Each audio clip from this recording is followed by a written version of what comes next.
Good morning, praise the Lord.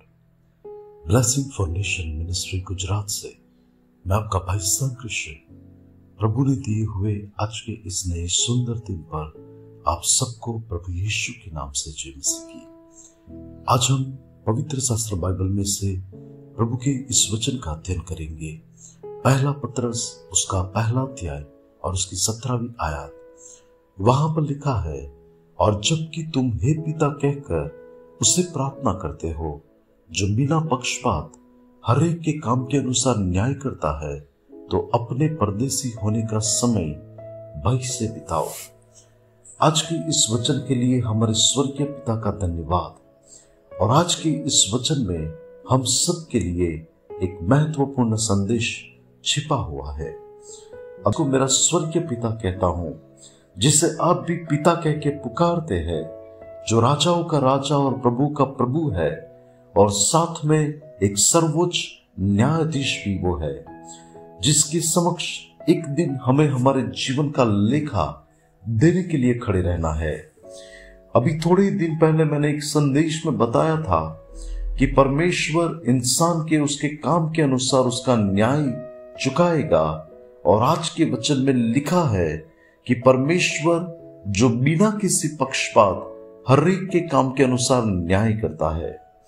लेकिन आज के संसार में अब देखो तो यदि हम मनुष्य की बात करें और मनुष्य में ऐसे न्यायाधीश को देखें जो आज न्याय को उल्टा कर देते हैं कुछ पैसों के कारण।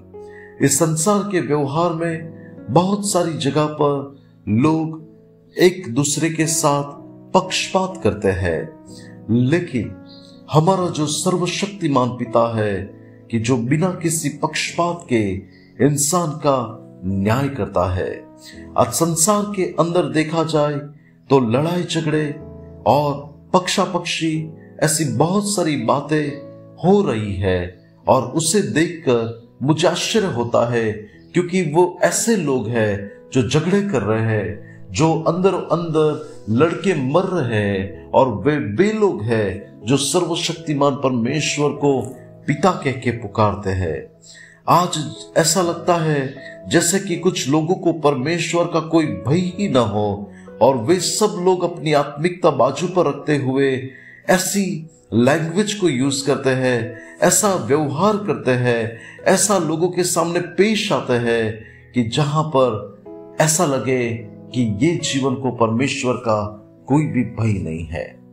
लेकिन आज के इस वचन के अनुसार प्रभु का वचन प्रभु के बच्चों से कहता है कि आप अपने परदेसी होने का समय भय से बिताए। हम ऐसा वैसा जीवन नहीं जी सकते। क्यों हम गलत जीवन नहीं जी सकते? क्यों हम गलत काम नहीं कर सकते? क्यों हम गलत बातों के अंदर अपने जीवन को परमेश्वर के सन्मुख बिगाड़ नहीं सकते? उसका यही कारण है कि एक दिन जब हम उस पिता के सामने खड़े रहेंगे, और जब वो पिता न रहकर एक न्यायाधीश बनकर उस सिंहासन पर बैठेगा और संसार का न्याय करेगा, तब हमें वहां पर शर्मिंदगी उठानी न पड़े हमारे कामों के कारण। इसलिए परमेश्वर का भय रखते हुए हमें परदेसी होने का समय भय से बिताना है। पृथ्वी पर का ये जीवन उसके भय में पूरा करना है। परमेश्वर मुझे देखता है, मेरे हाथों के कामों को वो ध्यान में लेता है, तब मेरा जीवन उसे महिमा देने वाला हो, ये बहुत जरूरी है।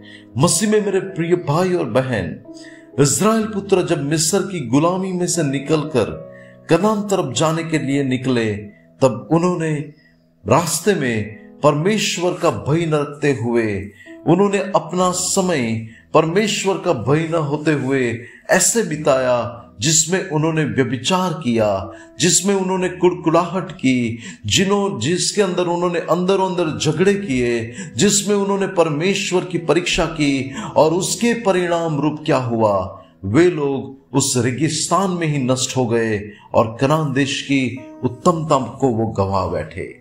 प्रभु के प्रिय लोग, हमें तो स्वर्गीय देश में जाना है, और इसलिए पृथ्वी पर का बाकी रहा हुआ वक्त हमें परमेश्वर के भय में बिताना है।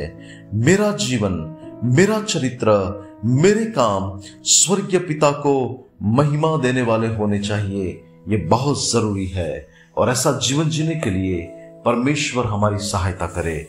आइए दुआ करते हैं।